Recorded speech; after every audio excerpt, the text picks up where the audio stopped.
With the midterm elections coming up right around the corner, well, there is a massive mistake that you need to know about. It's a mistake that will not only affect this year's elections, but also the elections for the next decade.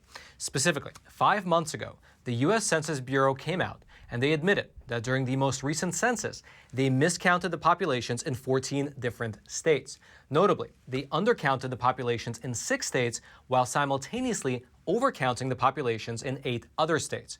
And when you dig into the specifics of their mistake, well, there are massive implications, not only for this year's election, not only for the general makeup of Congress, not only for the next presidential race, but rather to our entire electoral system for the next 10 years.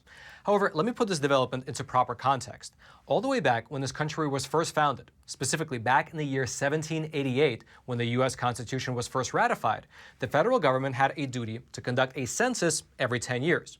That requirement actually came from Article 1, Section 2 of the U.S. Constitution, which says this in relevant part, quote, "Representatives to the U.S. House and direct taxes shall be apportioned among the several states which may be included within this union according to their respective numbers," meaning their respective populations.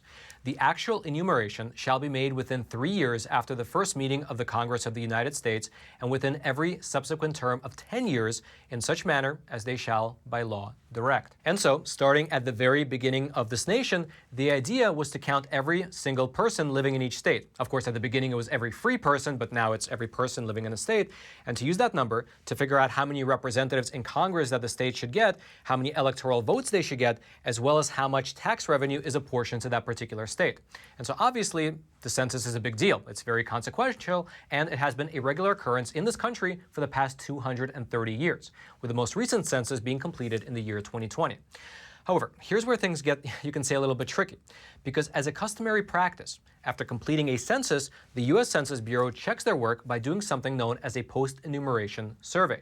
This is where the Census Bureau interviews a large number of households across the entire country, and they compare their answers, the answers that they get in the interviews, with the results of their actual census. They do this to get an understanding of the margin of error in each different state. And wouldn't you believe it? After conducting their most recent survey, they found a significant miscount. Now, you might be asking yourself, hold on, Roman, if it was so significant, why hasn't the media been reporting it? Well, to answer that question, let's take a look at all the states. The Census Bureau admitted to overcounting the states of Hawaii, Delaware, Rhode Island, Minnesota, New York, Massachusetts, Ohio, and Utah, while at the same time they admitted to undercounting the states of Texas, Florida, Mississippi, Tennessee, Arkansas, as well as Illinois. Now, isn't that interesting? 6 out of the 8 overcounted states voted blue in 2020, while 5 out of the 6 undercounted states voted red. And as you can imagine, this has massive implications because, again, the U.S. Census, it determines how many seats in Congress a state gets, as well as how many electoral votes they get. And so, in terms of the implications here, we need to look at the congressional seats, how they were actually reapportioned in the year 2020. And when we do, when we look at the original census report, we find that, for example, it said that the state of Florida needed only 171,500 more residents in order to gain another congressional seat. However, according to the survey, the one that was reported, the one that showed the margin of error, Florida was actually undercounted by over 750,000 people, well more than enough to gain 2 extra seats. Another example is the state of Texas. According to the original census report, the Bureau said that Texas needed only 189,000 more people in order to gain another congressional seat. However, the survey found that Texas was undercounted by over 560,000 residents. Again, that's well more than enough for them to gain an extra seat. On the flip side, according to the original census report, the state of Minnesota would have actually lost a congressional seat if they just had 26 fewer people. However, according to the post-census survey, Minnesota was actually overcounted by more than 216,000 people. Likewise, the state of Rhode Island would have actually lost a congressional seat if they had 19,000 fewer residents. However, according to the survey, well, it turns out that Rhode Island was actually overcounted by more than 55,000 residents, well more than enough for them to lose a seat. In total, when summing up all these discrepancies, Mr. Hans von Spakovsky, who is a former member of the Federal Elections Commission, he crunched all the numbers, and he wrote this, quote, "This error means that when the Census Bureau reapportioned the House of Representatives, Florida was cheated out of 2 additional seats it should have gotten, Texas missed out on another seat, Minnesota and Rhode Island each kept a representative they shouldn't have, and Colorado was awarded a new member of the House it didn't deserve." Furthermore, in regards to presidential elections, well, you're likely aware that within our electoral college system, the number of electoral votes that a particular state gets is equal to the number of senators plus the number of seats in the House of Representatives that that individual state has.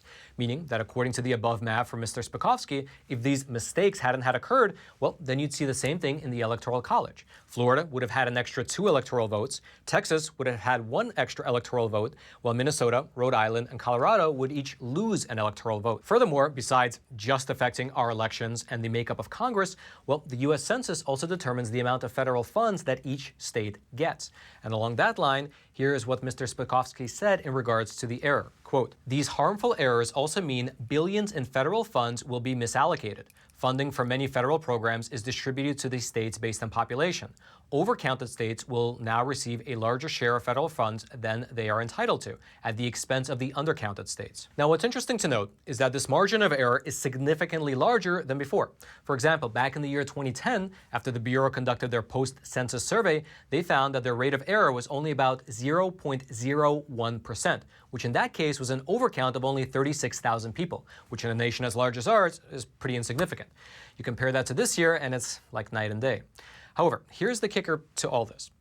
Because despite the census having officially posted the results of their survey and admitting that very likely the actual official census results were significantly off, well, there's nothing that can be done.